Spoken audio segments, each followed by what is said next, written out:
Não é raro escutarmos histórias de pais que descobriram que eram autistas após o diagnóstico dos filhos. Mas por que será que isso acontece com tanta frequência? Quem vai explicar isso para nós hoje é a neuropsicóloga Geisiele Tadei. Tudo bom, doutora? Olá, tudo bem? Obrigada pelo convite. Doutora, a primeira coisa que eu queria perguntar para você, já entrando nesse bate-papo sobre o autismo na vida adulta, por que nos dias de hoje tantos pais acabam recebendo esse diagnóstico quando vão ver e tratar os filhos? Por que isso? Agora está mais fácil de diagnosticar? Como é que funciona? Isso. Então, quando a gente fala da questão do autismo, a gente precisa entender que hoje os instrumentos estão mais facilitados para a gente conseguir entender e fazer um diagnóstico mais coerente. Coisa que há 30, 40 anos atrás, ou mesmo 20 anos atrás, nós não tínhamos. Então, é muito natural hoje os pais identificarem-se como contendo, como possuindo algum nível de autismo. Na semana passada nós falamos a questão dos níveis, né? E o nível 1, a pessoa tem essa autonomia, consegue lidar melhor com as coisas. Esse nível 1, ele é o mais comum de se chegar na vida adulta sem esse diagnóstico? É porque o nível 1, ele é o autismo funcional. Então, no nível 1 de autismo, a pessoa consegue ter uma autonomia de vida. Então, o que a gente quer dizer com isso? O nível de suporte 1 é aquela pessoa que consegue cuidar de si mesma. Ela consegue frequentar a escola, ela consegue cuidar da higiene do próprio corpo, ela consegue interagir com outras pessoas mesmo com dificuldades. Embora ela desenvolva uma série de mecanismos para lidar com o meio, ela consegue fazer um movimento produtivo para si mesma. É claro que ela vai possuir hiperfocos, dificuldades de interação, de socialização, mas como um todo ela consegue gerenciar a própria vida. Na nossa época, na minha época, por exemplo, aquelas crianças que eram chamadas de estranhas, diferentes, esquisitas, elas normalmente possuem algum nível de autismo não identificado. Então, por isso que a gente pontua que normalmente um adulto que não passou por um processo de diagnóstico, e que começa a entender e se vê com alguns traços do TEA, normalmente ele está no nível 1 de suporte. Doutora, antigamente era mais difícil esse diagnóstico e hoje a gente sabe que você ter um problema, você ter uma dificuldade, não entender o porquê que isso está acontecendo, afeta a gente, né? Às vezes, algumas pessoas acabam tendo depressão, outras pessoas acabam ansiedade por não conseguir entender o que está acontecendo. Quem passa por isso e chega à vida adulta sem esse diagnóstico, pode ter alguns tipos de complicação ou não? Sim, então quando se chega à vida adulta sem o diagnóstico do autismo, normalmente é uma hipótese diagnóstica equivocada. Então são pessoas que estão sendo diagnosticadas como caso de depressão, como caso de TDAH ou com casos de ansiedade generalizada e que não é o quadro em si, ele acaba entrando como uma comorbidade. Então, quando a gente pontua do alívio, que a pessoa sente, é que ela descobre como ela funciona. E ela então começa a entender que toda dificuldade que ela apresentava na vida dela, desde a infância, adolescência, que é um período crucial para o desenvolvimento humano, ela começa a entender o sentido e a compreender o porquê que ela tinha determinado tipo de comportamento. E isso auxilia até na autocobrança, porque essas pessoas se cobram muito. Por que eu não consigo interagir, lidar? Por que para mim mudar uma regra é tão complicado? Por que a rotina tem que ser seguida com uma força tão grande para mim e para as outras pessoas não? Então, quando vem o diagnóstico, ela entende o funcionamento do eixo central da vida dela e ela entende o que é uma comorbidade. Esse TDAH, que antes estava ali no pilar, ele pode ser uma comorbidade, por exemplo. E essa pessoa descobre que ela não é estranha, ela tem uma condição de vida diferenciada e as coisas passam a fazer um sentido, inclusive na relação marido e mulher, na relação do pai com os filhos, nas relações de trabalho como um todo. Essa pessoa aprende como ela funciona e isso é libertador. E é importante porque quando você recebe um diagnóstico errado, muitas pessoas acabam tomando medicamento para depressão que nem precisava, né? Por essa falta de conhecimento e de um diagnóstico correto. Exato, nós não temos uma medicação para o autismo em si, nós temos uma medicação para essas comorbidades, mas essa pessoa começa a entender o funcionamento, as terapias passam a fazer um sentido para ela e ela vai ganhando ainda mais autonomia de vida.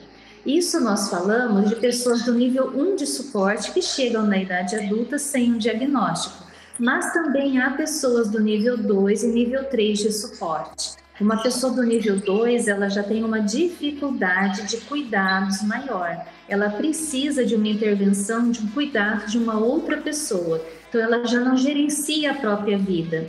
Então, são pessoas que têm dificuldades severas na comunicação, no contato visual, não conseguem estudar, não conseguem se relacionar na faculdade ou na escola.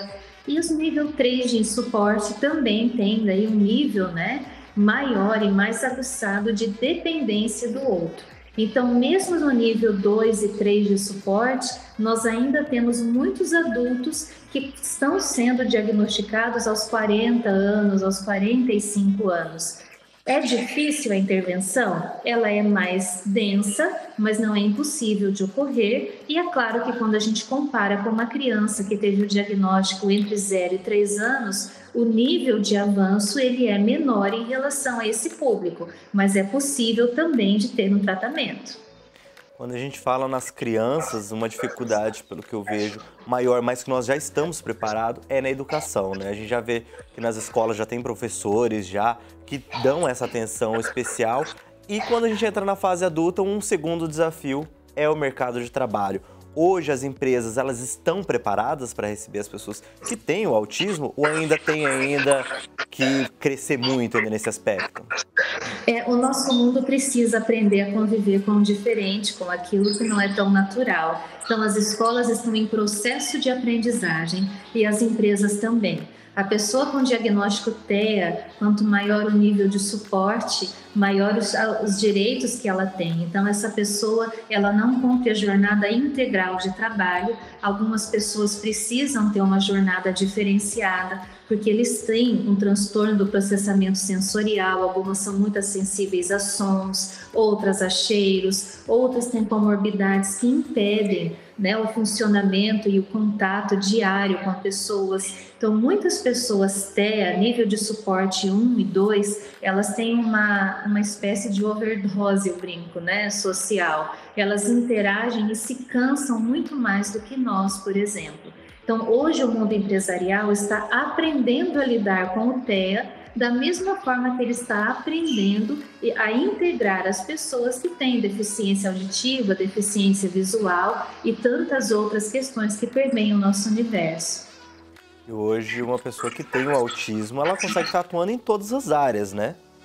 Sim, dependendo do nível de suporte, ela consegue sim. Nós temos médicos autistas, advogados, em especial no nível 1 de suporte, tá? No nível 2 temos também, mas no nível 1, por que as pessoas se assustam com o número de diagnósticos? Porque são pessoas muito funcionais e que aí descobrem que aquela grosseria aparente não era uma grosseria, era uma dificuldade em lidar com emoções e sentimentos. Então, ela vai aprendendo a gerenciar essa vida. Nós temos médicos, advogados, juízes, promotores, professores com o TEA. Só estima-se que em torno no mundo existam cerca de 70 milhões de pessoas com autismo.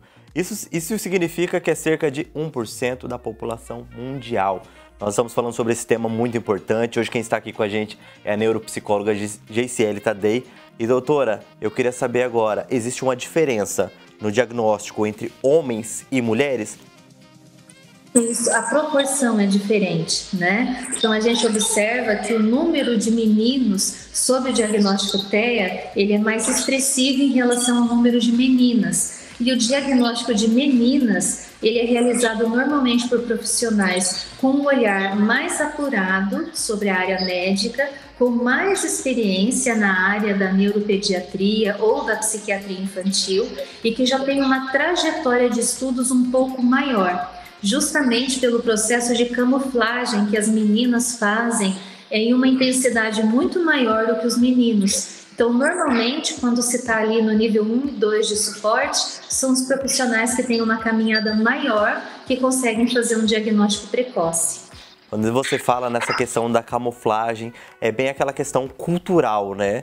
Que geralmente os pais acabam deixando um pouco mais os meninos livres para fazer o que eles quiserem e acabam cobrando mais das mulheres, né? A questão do comportamento, do vestimento. E isso influencia muito.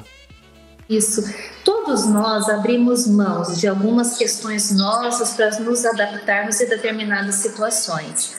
A criança, a menina que tem o transtorno espectro autista, ela faz isso numa intensidade maior. Então, é uma camuflagem literal, uma tentativa de se adaptar ao grupo. Então, ela faz, por exemplo, um movimento de treino para olhar nos olhos do outro. Mas se a gente prestar bem atenção, a criança ela não está olhando nos olhos, ela está olhando ou na testa ou no nariz de com quem ela dialoga. Então, a menina ela tem alguns padrões comportamentais justamente pelo estereótipo de princesa, da delicadeza, da educação, do falar baixo, que é cobrado, né, de forma cultural muito maior dela do que da parcela de meninos da nossa sociedade. E isso interfere sim no processo diagnóstico. Muitas vezes as pessoas acabam dizendo que é uma rebeldia, que é dando outros nomes e não procurando um acompanhamento médico para saber o que realmente é, né? Isso. Então, normalmente as meninas que apresentam tiques, por exemplo, que são as estereotipias comportamentais. Essas estereotipias, para quem não é da área, é um tique muito repetitivo que chama a atenção. Então, as meninas acabam sendo punidas com mais rigorosidade pelos familiares, pela própria escola, pelo esse padrão que a nossa sociedade traz. E ela consegue fazer um mascarar maior, né, dessas sensações que ela traz. Tanto que muitas mulheres chegam à idade adulta e vão receber o diagnóstico de forma muito tardia, justamente por essa questão que a gente vem pontuando até então.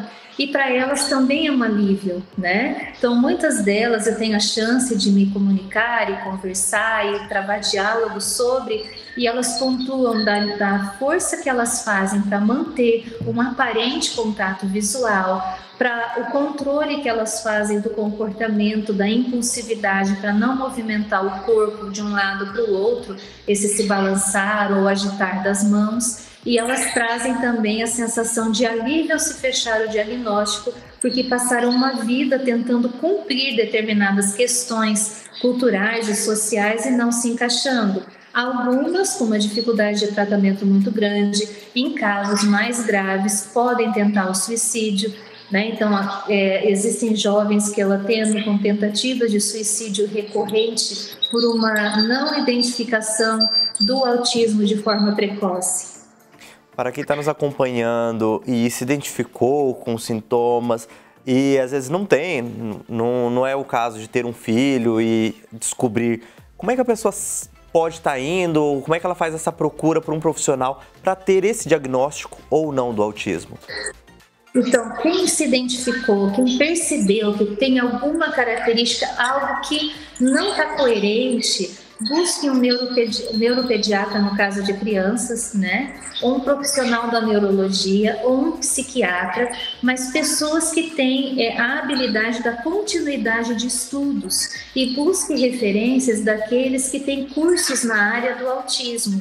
Então, se você se identificou se achando estranho, esquisito, não se encaixando nos grupos, sabendo, né, que um bom profissional vai saber fazer essa leitura. Se você tem uma resistência com neuropediatras, neurologistas ou psiquiatras, busque um neuropsicólogo ou um profissional da psicologia, exponha a sua angústia e peça uma avaliação neuropsicológica. Nessa avaliação, nós temos um conjunto de testes e vários conjuntos de situações que nós conseguimos avaliar a personalidade da pessoa e conseguir entender o funcionamento dela. Essa avaliação, ela vai para um profissional da neurologia ou da psiquiatria para fazer o fechamento da hipótese diagnóstica. Mas quem está ouvindo precisa entender, independente da idade que você esteja, há tratamento. Então, se você está ouvindo isso e sentiu essa necessidade, vá em busca, sempre há um caminho. Doutora, hoje nós estamos num momento assim da civilização de muita tecnologia, muita informação, muito conhecimento. E existem muitos estudos falando sobre o autismo. Então é importante que quem está em casa também busque conhecimento, pare um pouquinho para ler. Não precisa ter o diagnóstico. O importante é que todos estudem, todos conheçam mais. E assim a gente rompe os preconceitos, tem uma sociedade mais unida, né? Exatamente. E busque sempre sites que tenham um reconhecimento, né, da área médica, da área da psicologia, para vocês terem informações coesas, sustentadas e científicas. Doutora, muito obrigado pela atenção, por esse bate-papo, esclareceu muitas dúvidas. Para quem quer conhecer mais, quem quer conversar com você, tirar alguma dúvida, como é que te encontra? Eu estou no Instagram, no @GCLTadei, e também estou disponível por e-mail, posso deixar o e-mail a ti ou o WhatsApp do consultório.